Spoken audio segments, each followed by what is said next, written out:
Eddie Howe was actually asked last week about comparisons from this team to the Kevin Keegan entertainers of the 90s. And number 5 with Philippe Albert.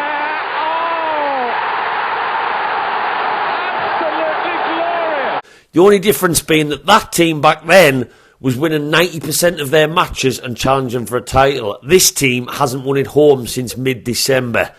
There's lots to talk about from the Bournemouth game on Saturday. Was it tactical decisions involving Bruno from the off? Was it the lack of a striker? Or was it, of course, the man's name that we are going to talk about, Mr. Dan Burn? Let's get into it all on this video, Newcastle fans. And I know you might be curious, so if you are, do us a favour and make sure you stick around for a lovely little dollop of black and white banter.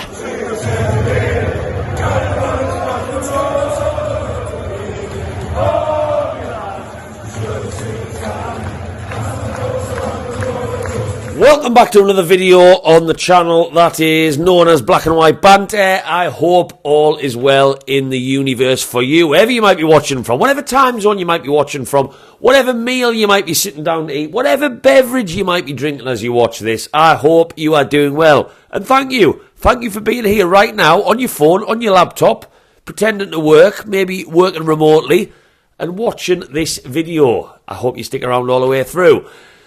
Newcastle fans, though, before I get any further into this, if you're new, if you're not new, drop down and give me a little likey loo. One of these thumbs that you can just press right now goes further than what you might think. It helps this video go to a couple more eyes. So do that now. You're a legend. You're a legend, you are. You're a legend. Thank you very much. And if you like my opinion by the end of this, whack that subscribe. So this is the last word. And I'll be totally honest with you. As I record this, it's Monday evening. Saturday is a difficult game for me to dissect. I'm still not sure how I feel about some aspects. I'm not sure how I feel about where things are for us as a team at the moment.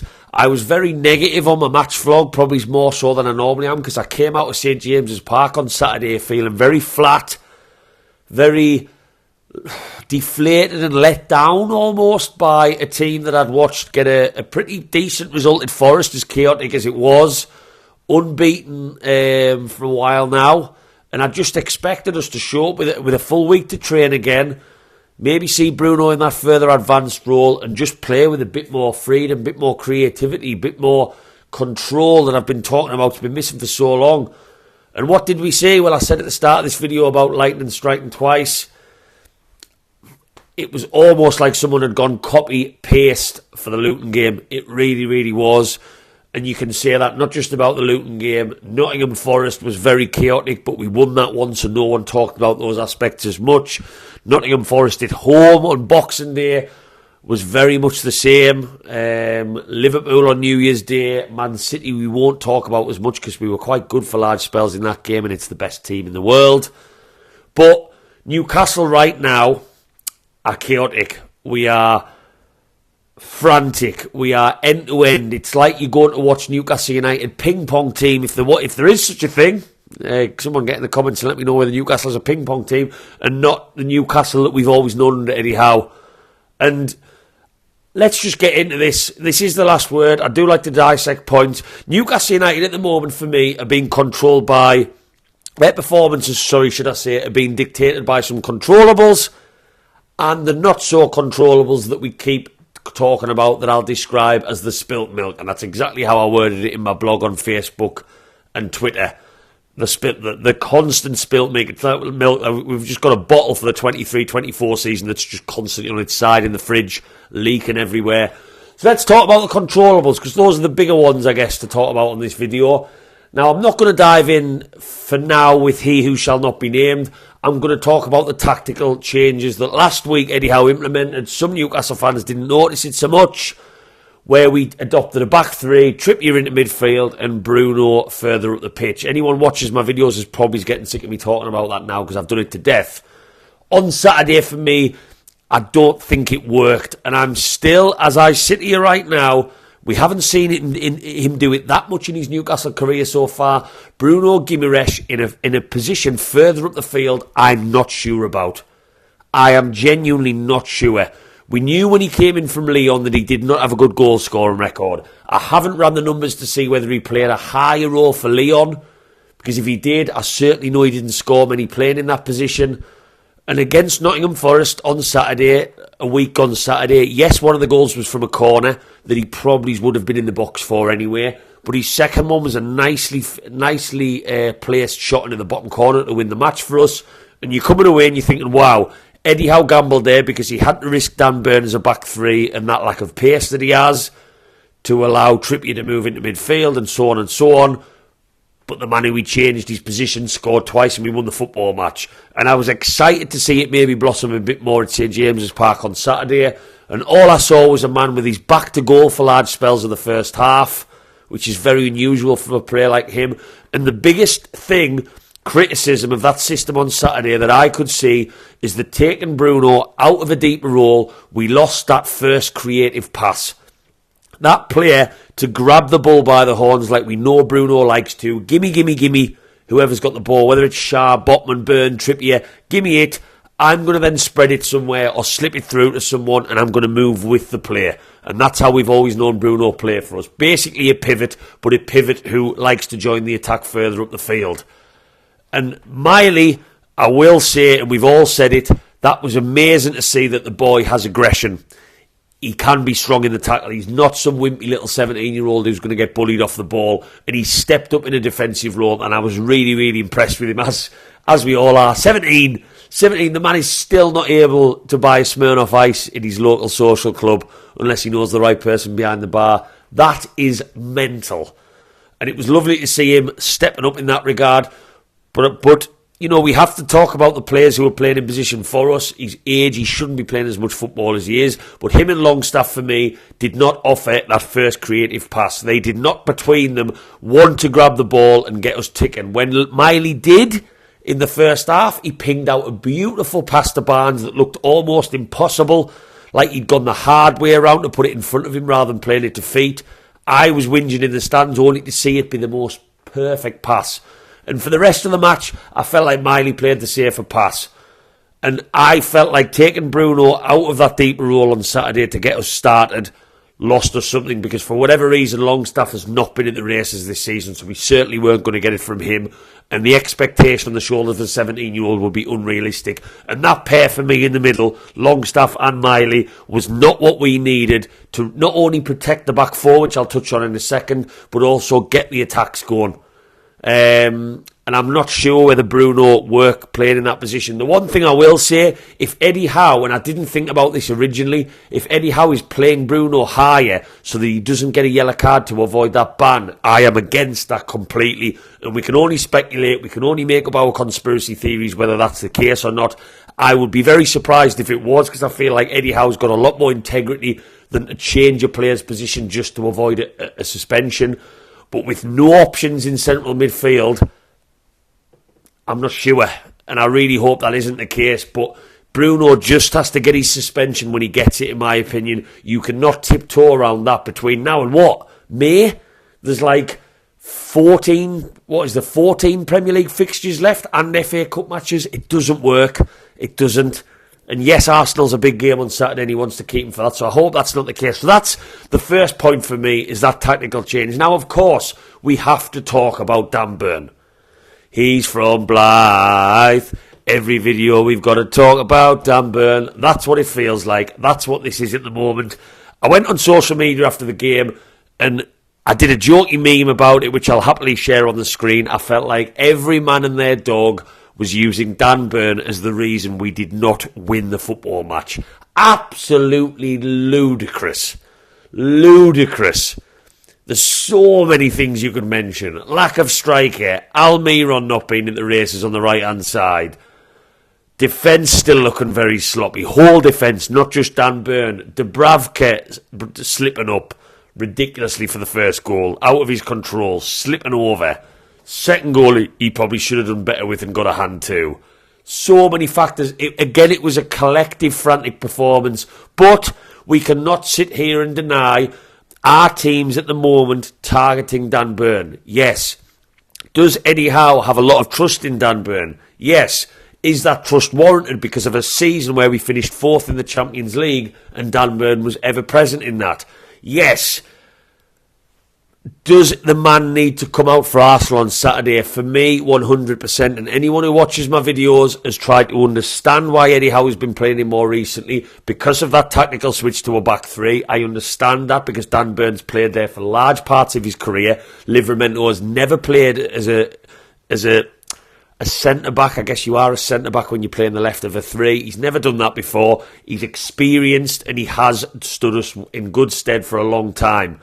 But how I see things at the moment, from a player perspective, I see a man short on confidence. I see a man's body language not looking great. His hands were in the air blaming Dubravka when they scored. He's getting substituted 2 matches in a row the second the team has scored. What does that tell Dan Burn mentally? The man who was a die-hard Newcastle fan, always has been, and his family are. He has bloody season tickets. He will know about the noise. He will know that people want him off. He will know that Eddie Howe is taking him off in them moments because he feels like he is the man responsible and he needs to come off. And sometimes you just have to accept that a man who's done so much good for us needs a break out with the team, not just for us as a team to improve on that side and not be targeted as such, but for him to just have a rest and reset and recharge and figure out, you know, what's maybe going on, get a bit of confidence back by taking a breather. He got rushed back from injury with his back injury. And he's being targeted. And it's not his fault that he doesn't have pace. But Eddie Howe, for me, making that same substitute should not be immune from criticism. It really bugged me. And I very rarely say bugged and Eddie Howe in the same sentence. But the fact that he's made exactly the same substitute, 2 matches, home matches in a row, Luton and Bournemouth, almost to say, oh, we were worried that might happen. That's happened. Let's get it off in case it happens again. Why is that the case? I'm sorry, Eddie, you are bringing on a bit of frustration in the stands and in our fan base to make an identical substitution 2 matches in a row. That you were worried something could happen, but hoped that it wouldn't. Almost taking that risk, and when it does, shit, we can't let that happen again. Rather than preempting it by seeing that pace on the right-hand side might eventually cause us a problem before it does. And yeah, Livramento for me, we are coming up. I won't do an Arsenal preview now, that'll come later in the week. But we are coming up against a free-thrown Arsenal team in the form, probably the best form they've ever been in under Mikel Arteta. Saka's scoring goals for fun, they're scoring from all angles. They've scored 11 without reply. Livramento has to play on Saturday. Not only is Burn short of pace, he's also short of confidence. And Livramento, you've got to remember, will be itching to get in the team. He will want to impress in front of the Sky cameras. He will want to say to Eddie Howe, right, you've brought me in. I'm not coming on the bench again. I'm staying in this team. So many reasons why. Pace, driving us up the field in difficult moments at the Emirates on Saturday. He has to, and that was a factor. So there's a couple of controllables that I don't think necessarily worked on Saturday. So let's talk about that spilt milk. That 23-24 carton of milk that is just going absolutely everywhere on the Newcastle, all over the Newcastle United fridge this season. First up, we did not have a striker. Would you believe me if I told you that on Saturday, our XG, which is expected goals for anyone who's not really into their stats, I actually like XG. It's a good measurement broken down as an Optus stat. Ours was higher against Bournemouth than what Arsenal's was against Burnley. Arsenal won 5-0. We did create chances, and I forgot that coming out of St James's because I was so frustrated at the overall flatness of the performance. We did. Gordon ran clean through and tried to take it around the keeper when he should have shot first time. There was a cross that went into the box in the first half that a striker would have probably gobbled up. Any team from a pub side all the way up to a World Cup finalist without an out-and-out striker available to them is going to struggle. Someone who naturally knows where the goal is, but also an outlet to get up the pitch for our wide men to target in certain places, to run the channels like we know Wilson and Isak do. And it was a problem on Saturday. And it's going to continue to be a problem. And I am so worried as a fan that if Isak gets another injury of 4, 5, 6 matches, that's almost like closing the curtains on our season. I genuinely believe it is. Because we cannot go games with Gordon down the middle. We can't. It's not going to work. It's not going to see us to a European spot. It's not going to see us to an FA Cup semi-final or a final. We need a fit striker. Wilson's not that guy. He's out for 12 weeks. Isak, Whether you wrap him in cotton wool, whether you play him one game, full match, 50 minutes the next match, I don't know. We need to get as prolonged spell out of him between now and the end of the season if we are going to see any type of success. And it was a factor on Saturday. No striker on the pitch was a factor. I don't care what anyone says. Now, the other one for me, going back to my point about Bruno playing higher, we lack in pace in that central midfield. Bruno, Miley and Longstaff all have their own qualities in their own right. They're all very different players, but between them, none of them have pace. And I believe that our midfield is not only struggling to protect our defence because of that, but driving the ball at the pitch, really making things happen. The aggression and the athleticism of that Joe Linton and even Willock has, although Willock doesn't always play as deep, when he does play on the left side of that first three, we miss that because it is such a big quality to have someone strong, big, to drive the whole team forward, but also be pretty nippy in and around their own D and their own half as well.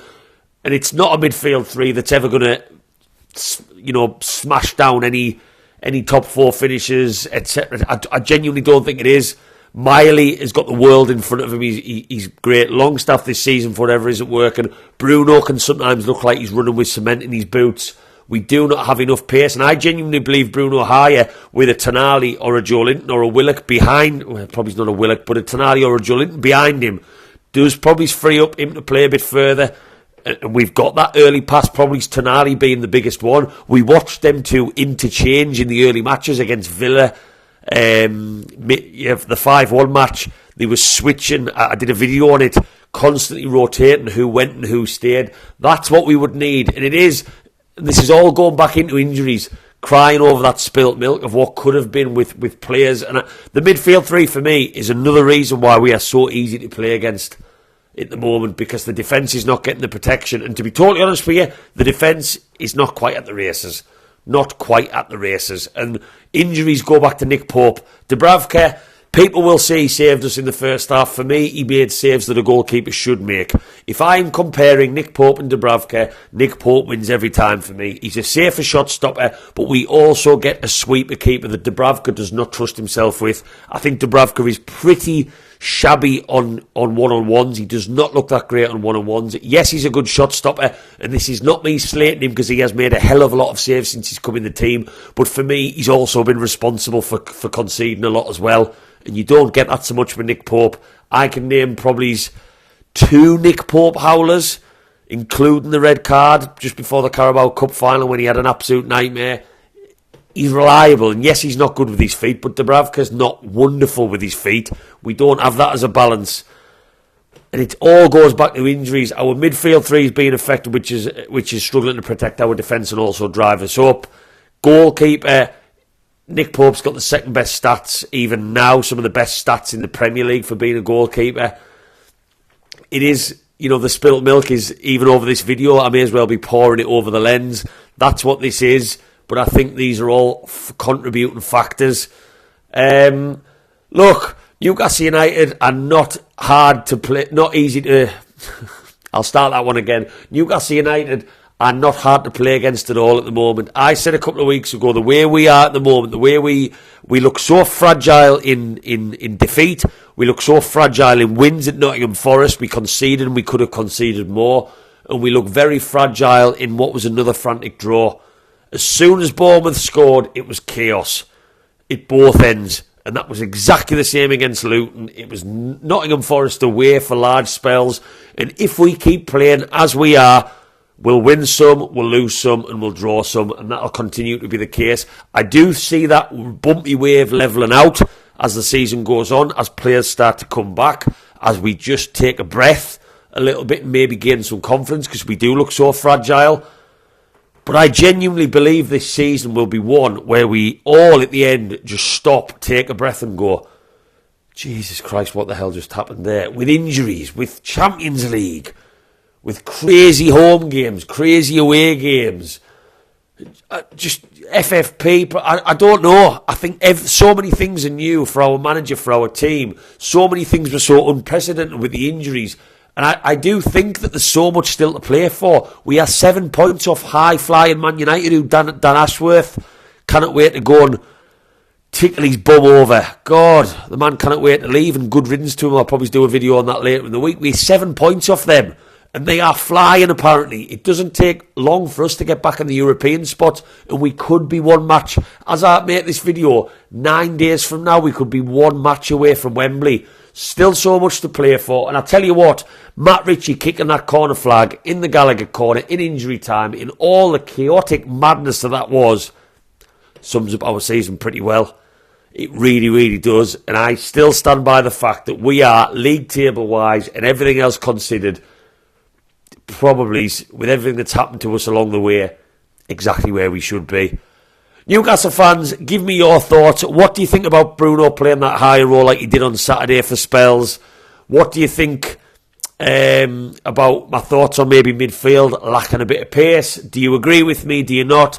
Dan Burn, I've got no doubts about it. It's almost a bit boring, if I'm honest. There'll be lots of comments about Dan Burn. Eddie Howe's got to play Livramento. Yes, I've already said that on this video. That the people blaming Dan Burn solely for that result, I think just need to take off those Dan Burn tinted glasses, those scapegoat glasses. He was responsible for large spells. He does need to come out, but collectively, again, we weren't great. But again, the point I'm trying to make is I want your thoughts down below. Newcastle fans, if you like this video and you've stuck around this long, you may as well whack that subscribe.